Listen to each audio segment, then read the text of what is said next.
Welcome back to Behind the Deal podcast, episode 2. Today, we're dissecting one of the most powerful dynamics in the business world, the relationship between Robert Herjavec and Mark Cuban. For 16 years, these two have sat side by side on Shark Tank, but behind the cameras, a different kind of education was happening. Robert has often said that to become a billionaire, you have to learn from one.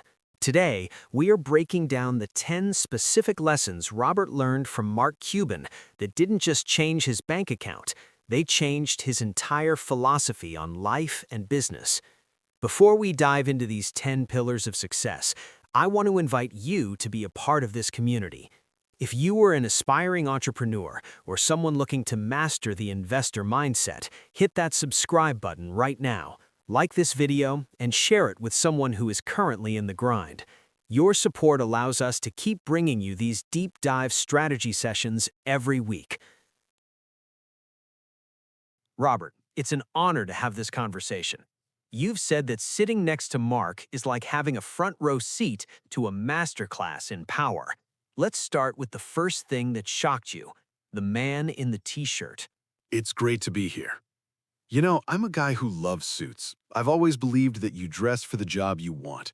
When I first met Mark, I expected a guy worth billions to walk in wearing a bespoke suit, maybe something from a high-end Italian tailor. But Mark walks in wearing a t-shirt and jeans, literally throwing his stuff on the ground. I actually asked him, "Mark, why do you dress like a slob?" And he looked at me with total confidence and said, "Robert, because I can." That was lesson 1. Beware the man in the t-shirt. In the world of high-stakes deals, the person in the suit is often the one selling, the one trying to impress. The person in the t-shirt is the one with the power. They've already worked their way to a position where they don't have to prove anything. For our viewers, this is a lesson in leverage. Don't get blinded by the flash. Focus on who actually holds the capital and the decision-making power. That's a massive shift in perspective, especially for professionals who think they need to look the part before they act the part.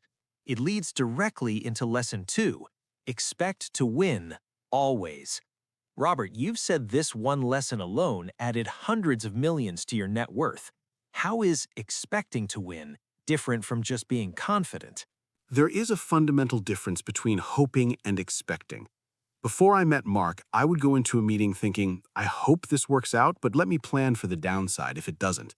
Mark doesn't have a downside gear. He goes in 100% convinced the deal will happen. It's like the burn the boats philosophy. If you give yourself a back door, you'll take it the moment things get difficult. Mark taught me that when you expect to win, your preparation changes. You don't look for excuses, you look for the finish line. I used to think I was confident, but Mark took it to a level that was almost unsettling. He'd say, "No, it's going to work out," with zero doubt. For any entrepreneur watching this, look at your current project. Are you hoping it works, or are you expecting it to?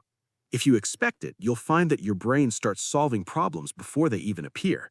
It's about removing the mental safety net, but that intensity has a cost, which brings us to lesson 3. Business is a full contact sport. Mark compares business to basketball, but he says business is actually much harder.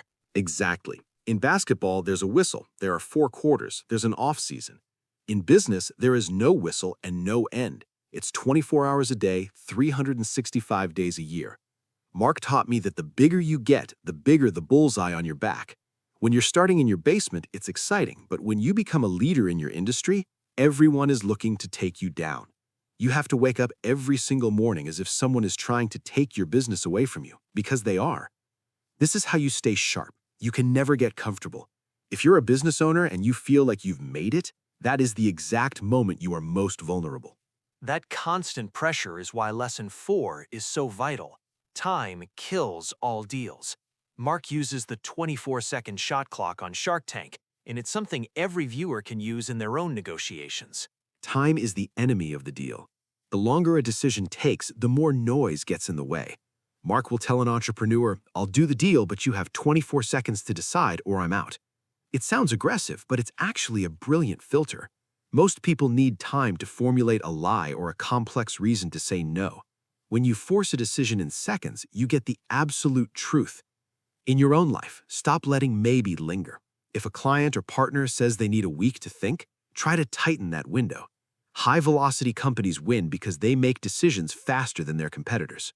We are only through the first 4 lessons, and already the value here is transformative. If you're feeling that burn to get to work, let us know in the comments. Which of these first 4 lessons resonates most with your current situation? And while you're there, hit that like button to help this video reach other aspiring billionaires. If you want to dive even deeper into specific investment strategies, we have a whole series on this channel dedicated to the portfolios of the world's top 1%. Make sure to check that out after this episode. Robert, let's move to Lesson 5. This is a personal one, the story of the 2 planes and how you almost lost your compass. This was a painful lesson in ego. A few years ago, I made a joke at a Hastings event that I wanted a jet bigger than Mark's. Mark didn't even pause. He just turned to me and said, "Which one?" It hit me like a ton of bricks. He has 3 planes. I realized I was competing for stuff instead of purpose. My original goal when I started was just to pay my mortgage. Somewhere along the way, I started comparing myself to a billionaire. Mark taught me that there is no greatness without great purpose. If you are working just to have more than the person next to you, you will never be happy. Life isn't about competing with others, it's about finding your own North Star. After that moment, I had to sit down for days and reevaluate why I was still in business. I had to go back to the core of building something great, not just something big. That leads to a very practical question many of our viewers have. When is the right time to sell? This is Lesson 6, and Mark gave you 3 very specific rules. I had an offer for $100 million for my company. I asked Mark, what should I do? He gave me the 3-rule checklist. First, do you still want to do it? Because if you don't, someone will wake up and do it better than you. Second, have you maxed out the opportunity? If you're at the zenith of your industry, it might be time to exit. Third, and most importantly, will the money fundamentally change your life? At $100 million, I realized I already had the houses and the cars. Another $100 million wasn't going to change the trajectory of my day-to-day existence. So I stayed in. 4 years later, I sold for many hundreds of millions more. For our viewers, don't sell just for a number. Sell because you've reached one of those 3 milestones. And that brings us to the most valuable asset of all, time. Lesson 7 is something Mark says constantly. Today is the youngest you're ever going to be. Time is the only thing we can't buy more of. Every billionaire on Earth would trade their net worth for the time a 20-year-old has. Everybody gets 24 hours. The question is, how you invest them. When I started, I slept 3 hours a day. People said I was lucky that I didn't need much sleep. That's total nonsense. I was exhausted, but I'd much rather be tired than poor. I use a private jet today not to show off, but because it's a time machine. It lets me do 3 meetings in 3 different cities and still be home to tuck my kids in. In your business, look at every tool as a way to buy back your time. Lesson 8 is about spotting opportunity before the crowd does. Mark says, once everyone knows the answer, the opportunity is gone. You have a great story about being an immigrant in a Canadian classroom that illustrates this. When I first came to Canada, I didn't speak English. I sat in a classroom and had to learn by immersion. One day, the teacher asked a question, and I answered it. She asked, "Are you sure?" And because I was the funky immigrant kid, I got scared and said no. But I was right. Mark has 0 fear of being wrong. He taught me that if the road you're on is well paved, there is no pot of gold at the end. The real opportunity is in the roads that are barely traveled. If everyone in your industry is saying this is the way to do it, that's your signal to look the other direction. You have to be willing to be the only person in the room who believes in an idea. That requires a level of grit that leads into Lesson 9. There are no participation trophies in life.